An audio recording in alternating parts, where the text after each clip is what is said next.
Welcome to the Visualize Meditations podcast, hosted by your friend Sasha Patil, a Chopra certified meditation teacher. The first step to creating the life of your dreams is to create a clear and compelling vision for what you want for the future. I'll be guiding you on visualization meditation so you can get clear on your deepest desires. Let's get started so you can turn your vision into a reality.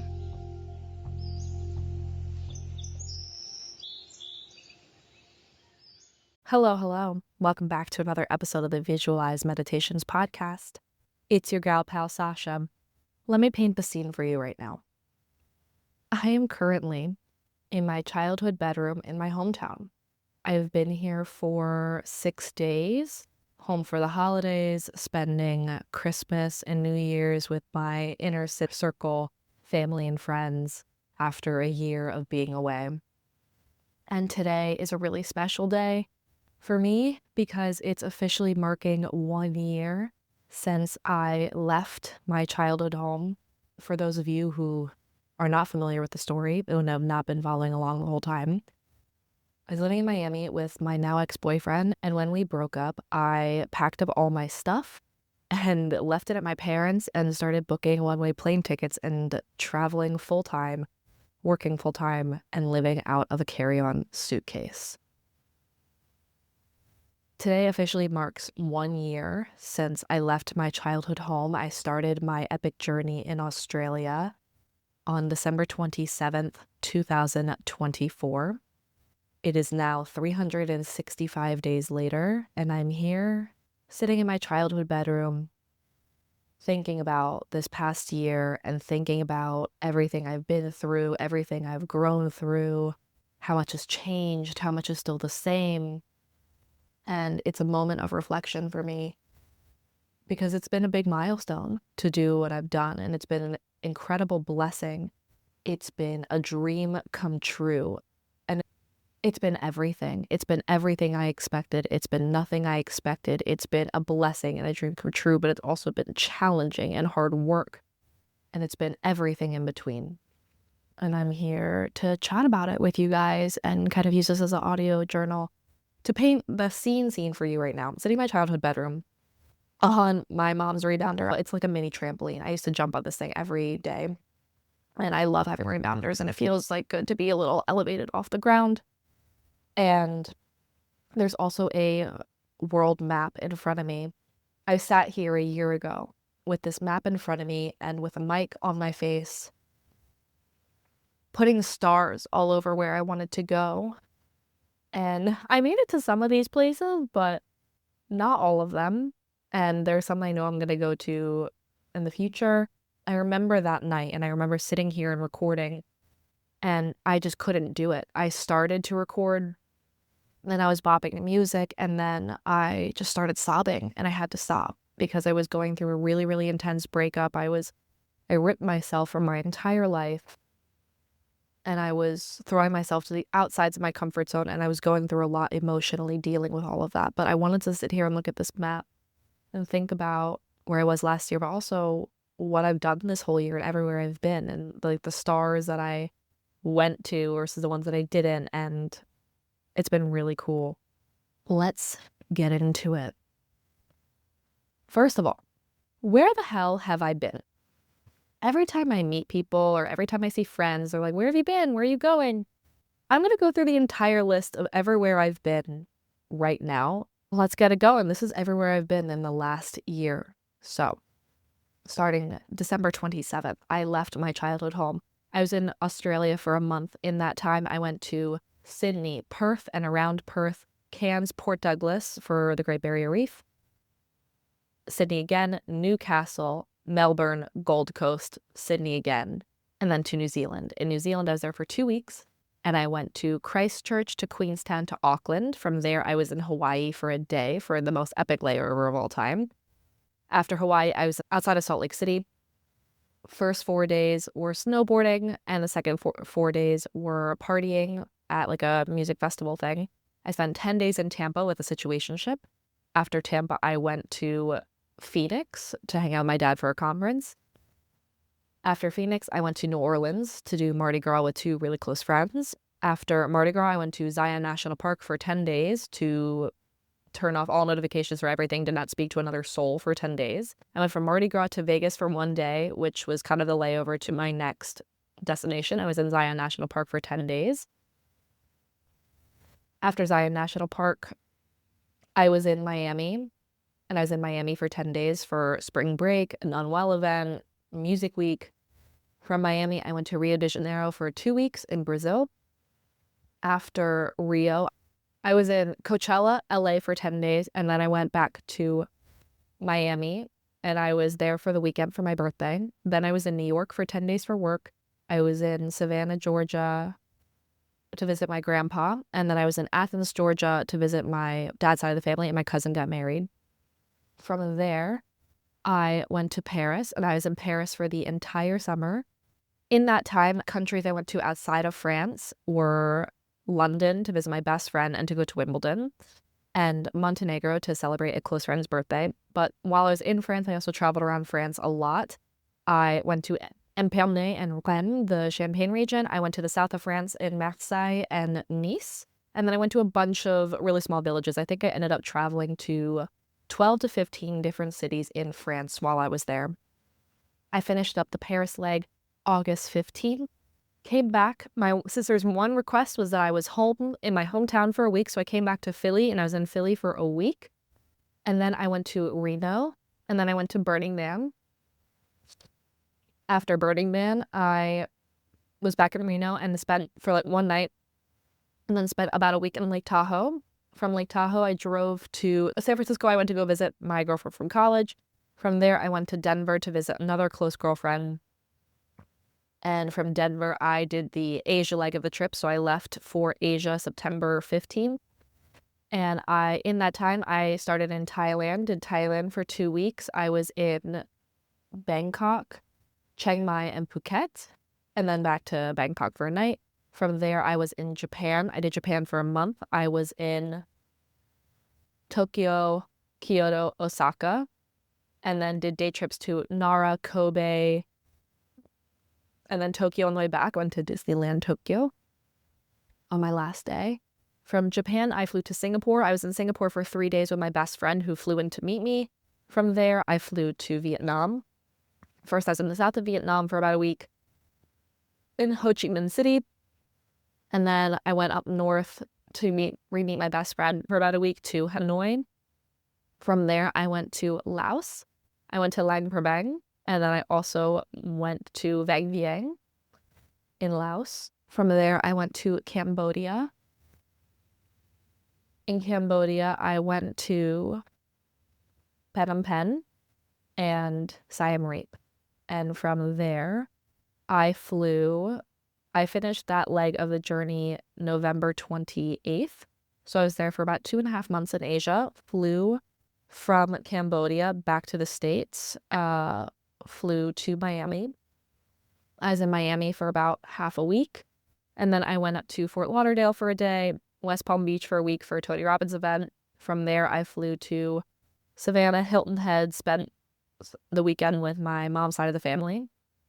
And then I was in New York for a week, and now in my hometown for a week. And that has been the entire year of where I've been and where I've gone. And each place was so distinct in what I did and who I was with, in my experiences, in the culture, in the lessons, in everything. Every place was so different, and I learned something from every place, and I loved every single place that I went to for different reasons. I kind of want to chat about the top questions I've been getting from friends and family.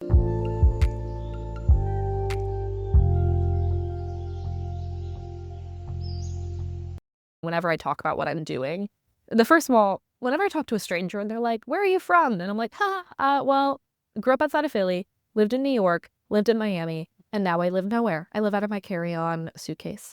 It's a pretty interesting way to answer that question, but after a year of answering it, it's kind of, how do you explain that you've been traveling for a year? One of the top questions I get from friends and family when I talk to them about this is, where's my favorite place? And my answer is always, my favorite place for what? My favorite place for community versus my favorite place for language versus culture versus activities versus food versus nature versus things to do versus like everything, you know? It's my favorite. Every single place has been my favorite place for a different reason. And it depends. If you're asking me like for vacation recommendations for you, I'm going to give a different recommendation for each person I talk to based on where I've been. One thing I will say is that my favorite leg of the trip was by far the Paris leg. There is no question about it. My 2.5 months in France were the best months of the year, hands down. I was living in a community living house with about 30 other people, and this house was beautiful. It was just kind of like frat house meets hostel, kind of, and of all working professionals in their 20s and 30s. And it was great. It was about half French people, half international. In the house we had 3 kitchens. We had a garden with pétanque, and we had a gym and a cinema room and a speakeasy bar and 2 co-working spaces and this like gorgeous patio out front, and it was amazing. And it was in the 20th arrondissement. I loved living there, and there were a lot of things I loved about it. Number one, I've studied French for almost half my life at this point. I studied it for 10 years in school, and then I continued through Duolingo. I lost my Duolingo streak. It was 1,300 days, and I lost it when I went to Burning Man. It's fine. I'm fine. I'm kind of upset about it, but it's okay. I'll get back on it moving forward. I loved the discomfort of practicing my French and sitting in a group and being like, I know I'm a really, really smart person, but I feel dumb because I don't know what's happening and I don't know what people are talking about. And I loved that discomfort and that challenge of working on my French. And then my 9-to-5 job, the company I work for, we have an office in Paris. So it was really nice to go into the office and have community that way and to immerse myself in work that way and that kind of work culture, and to see the difference in work culture based in France and the US, and to see that difference was really cool. And I loved, loved, loved living in community. I spent a lot of time the first couple of months by myself. And I realized that when I left Miami, a big piece of what I was really hurt and heartbroken about was me ripping myself, not only for my relationship, but my life. And I took 2 years to build a life there with community and friends and, you know, a routine and just people I loved. And it took me 2 years to build that. And I ripped myself from it very suddenly. And after spending the first couple of months of the year alone, I realized that community is a top priority for me, and that in the Paris leg of the trip, I should prioritize community in my life. And honestly, it's the best decision ever. I loved living in community. I loved every day coming home to a house full of people, and we would sit and chat, and we would have dinner together, and we would be up till all hours of the night, and we would go out together, and we would hang in together. And, you know, when you need to sit there and have a cry, you have a cry. When you want to go out and do something, you do something. You want to have time and space to work, people give you your space. It was just incredible. And I met the most incredible people there. I'd say like there ended up being kind of a lot of people in the house clicked. I clicked really with a group of 5 other people, the 6 of us. I kind of consider us the cast of Friends in my head. And honestly, the summer should have been a reality TV show, okay? Big house in Paris, 30 hot, young, working professionals. There was drama, there was love triangles, there was everything, okay? It should have been a reality TV show, but me and my friends, or my like kind of group of friends, reminded me of the cast of Friends. There were 3 girls, 3 boys, you know, and it clicked so well, and we just clicked so well. And I'm still super, super close to a lot of people in that group. I still chat with my friends from Paris almost every single day. And I love them and I miss them so much. And that was the one leg of the trip where I was heartbroken to leave. And honestly, even now, I left in August, so 4 months ago. Even now to this day, yesterday I sat and I cried about how much I miss Paris and how much I miss my friends there and my summer. And I'm still grieving the end of that chapter because it was so beautiful and so lovely. And the thing that was incredible about it was that everyone there, this house is kind of temporary. Like, people are not living there long term. So you know when you're there, the time is ephemeral, and you know that you're only going to be with these people in this moment right now. So you knew to be as present as possible. We would sit and no one would be on their phones. We'd be sitting having conversations over cigarettes and joints until 2 o'clock in the morning every night. And you sit there and you have these really profound conversations. And also, the amount of time you spend with people can be correlated to how close you are with them. There's a study out there. I don't know what the actual study is or what the actual numbers are, but there's a certain amount of time that you have to become acquaintance to a friend, a certain amount of hours, and then a friend to a close friend, and a close friend to a best friend. And when you live with people and you spend all the time with them, when you're co-working next to them, or when you're late night chatting in a sacred smoke circle, or when you're together in the kitchen cooking dinner and eating together, you spend so much time together. It's like supercharging the friendship. And you spend so much time with each other that you get close really, really fast.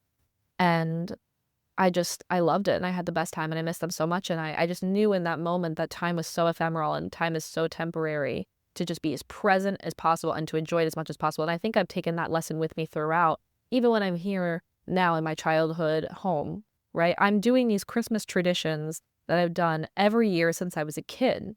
And I see them differently now this year because, these traditions are things that you think are going to always be forever. They're always going to be permanent. They're always going to be there. But then you realize that the only thing that's constant in life is the fact that everything changes. Everything changes and everything ends. So if everything changes and everything ends, you might as well be as present as possible and enjoy this moment as much as possible right now, because you are not going to get it again. You are not going to get it again with these people or in this environment or in this situation. And just to enjoy it as much as possible and be present as much as possible, because life is fleeting and time is ephemeral, and just take advantage of every moment. And I learned of that in my Paris leg, but that was by far my favorite leg of the trip. As far as place goes, also living in Paris, I had lived there before. I traveled there before, so I felt no pressure to go and see all the touristy spots. I felt no pressure to plan the next leg of my trip. If you think about planning a trip or a vacation, it takes work to figure out how you're going to get there, where you're going to stay, transportation, what you're going to do, things like that. Do's and don'ts of the country, cultural tips, anything you need to know, visas, whatever. It takes time and effort and planning. And honestly, I've had 4 to-do lists ongoing my entire year. I've had an admin list, a travel list, a podcast list, and a 9-to-5 job list. And these 4 lists rule my entire life. And when I was in Paris, I took a little bit of a break off of pushing myself so hard in all areas. First of all, the travel list, I told myself that the admin list, only the necessary needed to happen for the summer. Everything that wasn't necessary, I pushed it off. And then the travel list was basically depleted because I stayed in one place all summer. And if I didn't stay in one place, I had other people kind of managing the trip. So I would just kind of showed up and figured out whatever the hell was happening. The travel list wasn't there. I gave myself a little bit of break with work. I was really just having fun and prioritizing community and prioritizing my joy. And I had never been happier, truthfully. From my favorite leg of the trip. As far as places go, every place I've been to has been so incredible and so different. I loved Australia, loved New Zealand. I think Laos is completely underrated. The food in Thailand and Japan were next fucking level. This desire to enjoy and celebrate life in Brazil was beautiful. The nature in Zion National Park was next level. The adventure in Queenstown, every place has been amazing. And I don't think I could pick just one favorite place. So when the people ask me my favorite place, I never know how to answer that. And my favorite leg of the trip was a place I had already been and already lived before.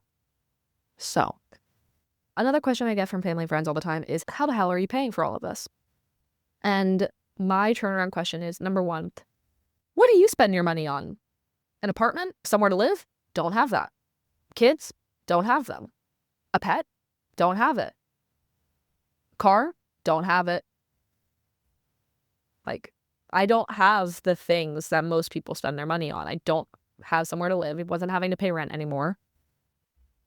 Don't have car, don't have kids, no responsibilities beyond paying my credit card bill and making sure that I'm working and doing a great job at my job, because I have a 9-to-5 job. My 9-to-5 job has been paying for my life. Did I dip into savings a little bit this year? Yeah, I did, because I knew that I wasn't going to do this thing again. So if I was out and about and wanted to go to the fancy restaurant or wanted to do the experiences a little bit more, or if I wanted to do this or that, or go to this place for a weekend trip or whatever, I was like, you know what? When are you ever going to do this again?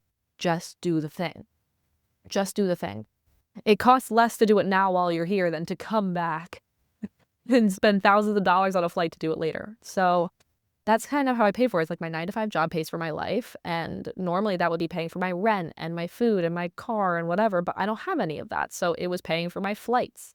And I stayed with friends and family, a lot of the places where I stayed. And if I didn't, I booked Airbnbs, or in Paris, I paid rent. I spent the most on the Paris leg because I was paying rent on top of just doing my regular stuff. So yeah, that's how I was paying for all of it. I have zero regrets about anything I did. Another question I get from friends and family is, where are you going next? Where are you going to live? And the answer is, I don't know yet.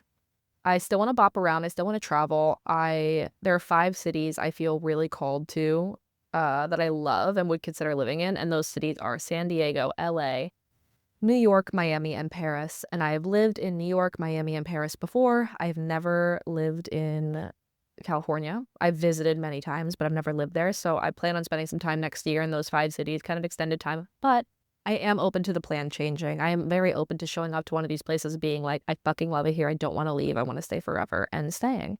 And I'm open to that. But I'm also open to bopping around. And also, it's a conversation I had with my therapist, and he's like, well, I thought this year was to explore, next year was to decide. And I was like, well, isn't deciding where you want to live kind of a societal concept anyway? Because people move locations throughout their entire lives. So why do I have to decide one place to stay forever? Like, why? I can just bop around until I don't feel like it anymore, until I feel called to one place or don't feel like moving. And I can just do that as long as I'm still able to support my life, financially and energetically. Cool, great.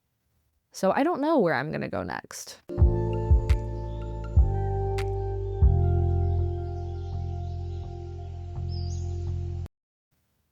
So in this year, I've been keeping a monthly log of all of the highlights, the challenges, and the lessons I've learned each month.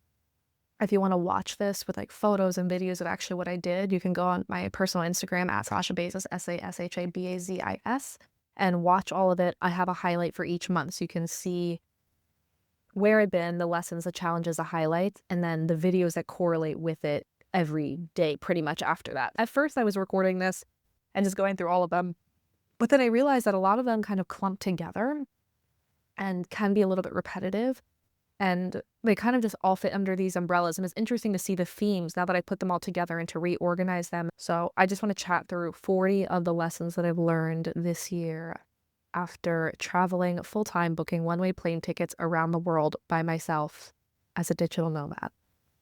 So the first clump is around going with the flow. And it's surrendering to the experience. It's opening your heart to the universe, and the universe will open its heart to you. Embracing the messiness of life and the messiness of situations and relationships and opportunities and emotions and everything. Just embrace the mess of what life is. Be the flower, not the bee. Sit and be present and open yourself up, open your heart up to the universe, and be the flower and let the bees come to you. Don't be the bee bopping around all those other little flowers, trying to pollinate all those flowers. Like, you don't need to do that. Just stop, be present, and let it come to you.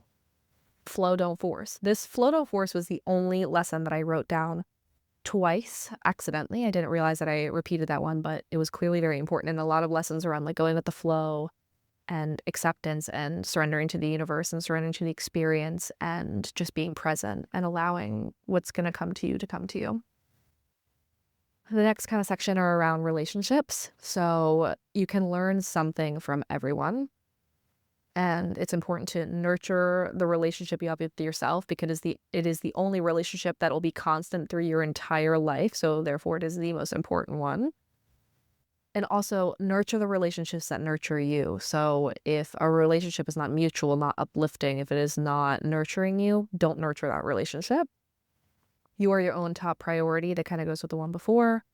Be neutral, observe, and acting accordingly. Observe what the other people are doing. Actions speak louder than words.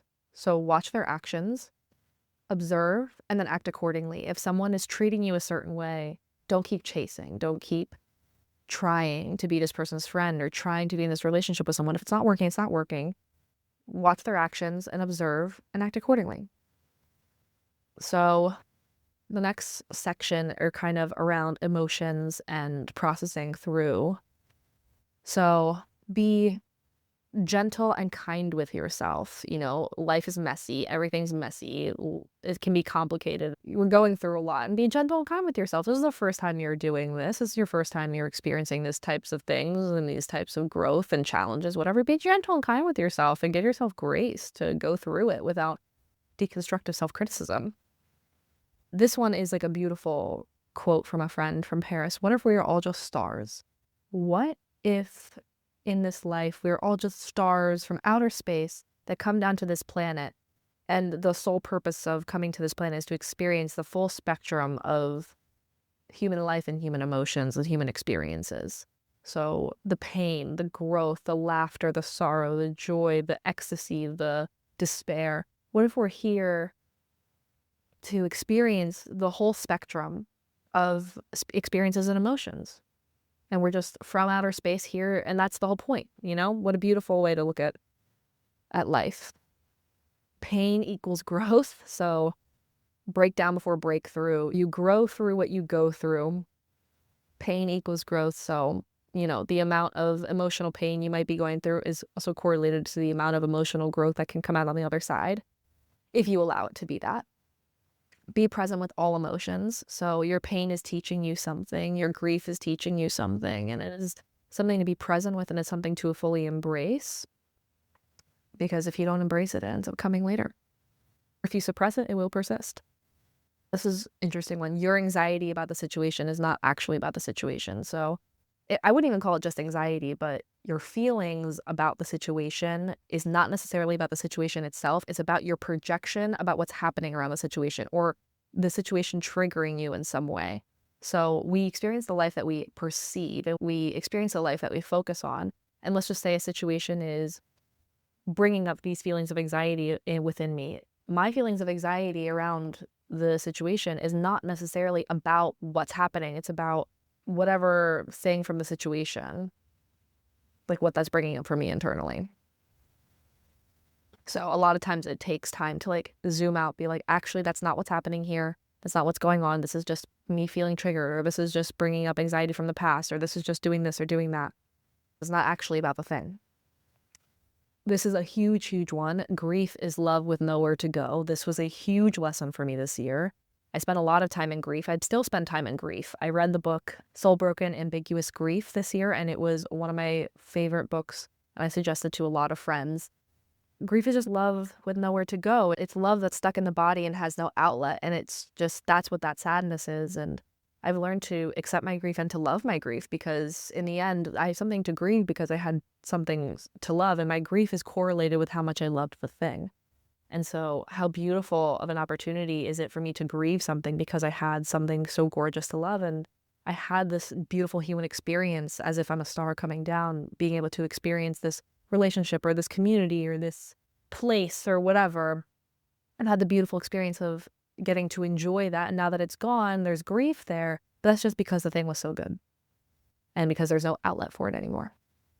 It's okay to feel what you feel. And this was something that came up for me where I was feeling sad, or I was feeling anxiety, or I was feeling grief, and I kept trying to overanalyze it and trying to figure out why it was coming from, and trying to be like, okay, if I figure out where this is coming from, it'll go away. That's not how emotions work. You know, if something feels icky, it is icky. If you feel sad about something, just feel fucking sad about it. You don't have to overanalyze. You can overanalyze where it's coming from, but just in the end, feel the emotion. It's okay to feel what you feel, because that's just the part of the human experience. The next set is kind of more around trust, faith, gratitude. Number one, your internal focus is more important than the external stress. So problems don't go away. You just get better at dealing with them. You change your thinking, you change your approach, and the problems go away. So it's a lot of times an internal shift rather than external stress. Desire plus trust plus action equals magic. I'll say that one again. Desire plus trust plus action is magic. Number 3 in this section is, it's not that serious. It's not that serious. It's just life. You know, if it's not fun, don't do it. It's not that serious. Not that big of a deal. Like, every little thing doesn't need to be the end of the world. Every little thing is not a huge thing. It's not that fucking serious. Like, whatever. Who cares, you know? Number 4, I just wrote patience. Okay, patience. Number 5, essayer, échouer, that's the way. This was kind of my like motto over the summer, which is essayer means to try in French, échouer means to fail. So to try, to fail, that's the way. Try, fail, over and over and over again, basically, and learn the lessons and succeed, but just try, fail. This one's a huge one for me. You get the thing that you need, not the thing that you want. So you may have desire for a certain thing to go a certain way that you wanted, and things might not go that way. I mean, honestly, we made plans and God laughs. So you get the thing that you need in this life, not the thing that you want, not the thing you desire. Sometimes when things don't go your way, I'm like, okay, I'm learning a lesson that I'm supposed to learn, or this is an experience I'm supposed to have. It doesn't need to be the thing that I desired. It doesn't need to be the thing that I dreamed of and wished for, because it's not supposed to be that. And sure, I can dream and wish for these things, but it's okay.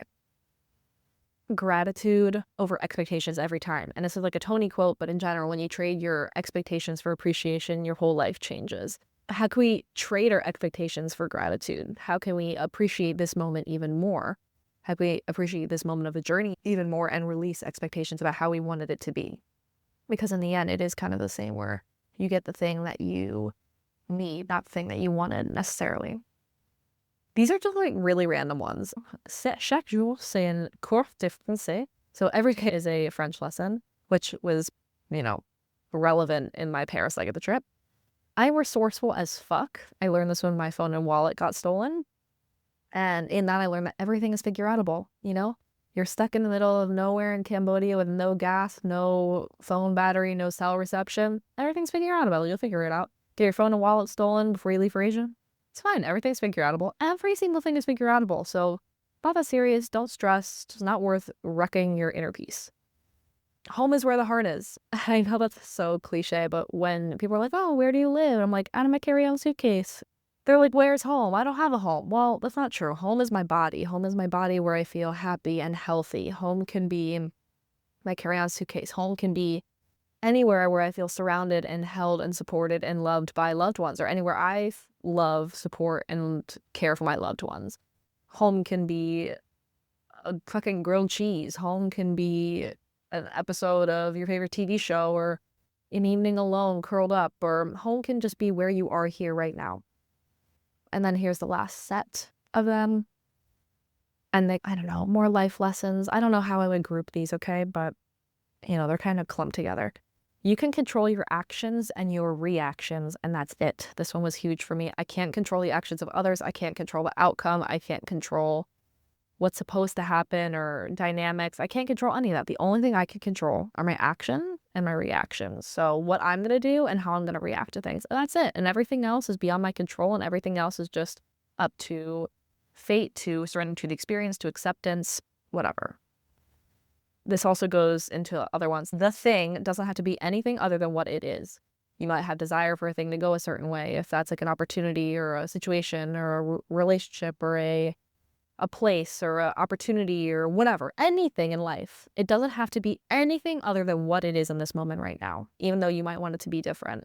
It's not supposed to be. It's supposed to be the thing it is right now. And again, you can control your actions and reactions. So if you don't like something, you can change it and change your actions. But this thing right now, forcing it to be a square peg in a round hole, like, it doesn't have to be a round hole. Sometimes it's just a square peg, and you just have to accept that, move on, and change something if you need to change something. Problems and trauma do not go away. You just get better at dealing with it if you choose to. We can have these childhood wounds. We can have these challenges. We can have all of these things that impact the way we live our lives, and they don't go away. Like, these childhood wounds and trauma don't go away. You just get better at dealing with them, and you get better at hearing that little voice, seeing that little thing, and being like, actually, no, that's bullshit. And I'm not going to live my life in accordance to this like trauma and bullshit story. I'm going to choose a new path. But it never goes away. It's like a muscle. You just get better at not living from that place, even though those feelings may still come out. Your heart space over your head space. No human problem can be solved in your head. Human problems have to be solved in the heart. So get out of your fucking head, drop into your heart, and solve problems from there. Your heart space is always better than your head space. Your heart space always knows the answer. The head space is the logic, and sometimes things don't make sense on paper. And when you have a feeling about it, just go towards that feeling. And I've seen it happen again and again and again. Even when things don't make sense, just going with your heart space is always the best answer. Be the creator of your destiny and not the manager of your circumstances. Stress comes from managing our circumstances. And that's because we haven't developed systems that help these circumstances manage themselves. And the best way to release the stress is to develop the systems so that the circumstances can manage themselves, but also to become a creator of our destiny. Like, let's be actively choosing our life rather than passively trying to make sure that it's all working correctly. Everything that is meant for me will find me. You can't miss it. So the things that are meant for you will find you, and you can't miss it at all. Everything's happening in absolute divine timing. You're given what you can handle. Everything is a test, a lesson, or a blessing, 100%. And then growth begins on the outside of your comfort zone. That's something I actively have done this entire year and will continue to do, is when something has been uncomfortable for me, I've actively leaned into it. For example, being around people was my biggest comfort zone. So I spent 10 days out in Zion National Park not speaking to another human soul because that was outside my comfort zone. Or speaking French for an entire summer was outside of my comfort zone. Or routine has been in my comfort zone. And this year I have not had any sort of resemblance of routine whatsoever. Having a home and has been my comfort zone, and not having that has been pushing myself outside of that. Being in places where you don't speak the language, being in places where you don't understand the culture or what's happening, like that's where growth happens, because you learn who you are in those moments and you develop your relationship with yourself. But the next form of discomfort that I plan on tackling is the discomfort of doing less, and how to actually not only take things off my to-do list, but take down to-do lists and stop being a manager in my circumstances. So that's my next level of discomfort. I don't think I'm going to have any space or time to really sit on that for at least a month. But in about a month, I will be all set up to take less on my plate and focus more on what's important to me. I'm really excited for what's next. I feel like a different person. And it's interesting to be home and to be doing the same things that I would normally be doing. And then to have my mom be like, oh my God, you're so different. Be like, oh shit, didn't realize. Like, I've seen the evolution happen and I've felt it happen. And the things that would normally upset me don't upset me anymore at all. For example, like friends flaking or friends bailing used to upset the fuck out of me. I would get so upset if my plans got canceled or if things changed, whatever. And now, not even a little. Now I'm just like, oh, okay, I'm not meant to do that thing today. I'm not meant to see that person today. I'm meant to do something else. And I feel a profound shift that way. I feel way more go with the flow.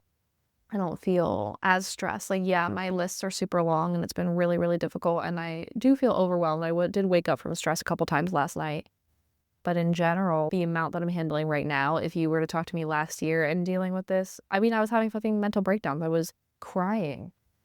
Well, I got my shit together, obviously, because I traveled for a full year, but it was really tough. And now I feel like my emotional resilience and groundedness is so much more there.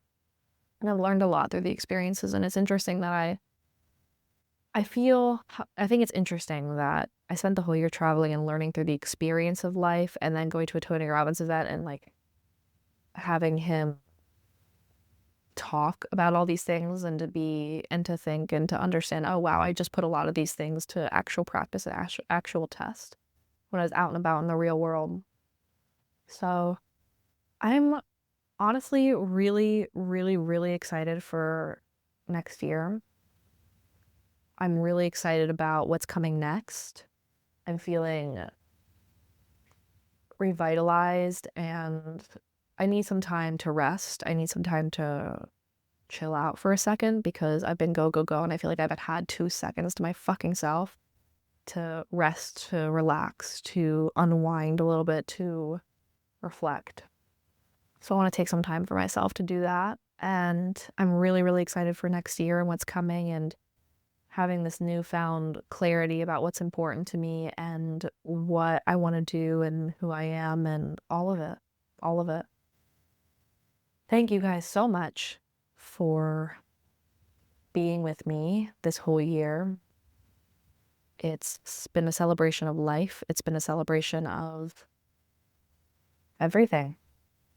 And I really appreciate you guys listening along. And I've been using this platform as an audio journal, as an audio diary. So I know I'm talking to people, whoever's listening out there. I know I'm talking to you, but thank you for giving me this space to reflect on everything I've been going through. And thank you for following along on this journey and being with me on this journey.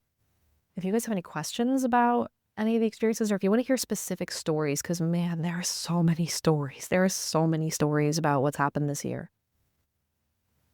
But I'm looking forward to what's coming next. And I love you guys so much. Thank you so much for being here with me in this. And we'll catch you guys next week on the Visualize Meditations podcast. Bye. I hope you enjoyed this episode of the Visualize Meditations podcast. Please follow, subscribe, leave a review, all of the good things. If you want to connect more, you can find me on TikTok and Instagram at Visualize Meditations. So what are you waiting for? Get out there, create the life of your dreams, and we will see you next week.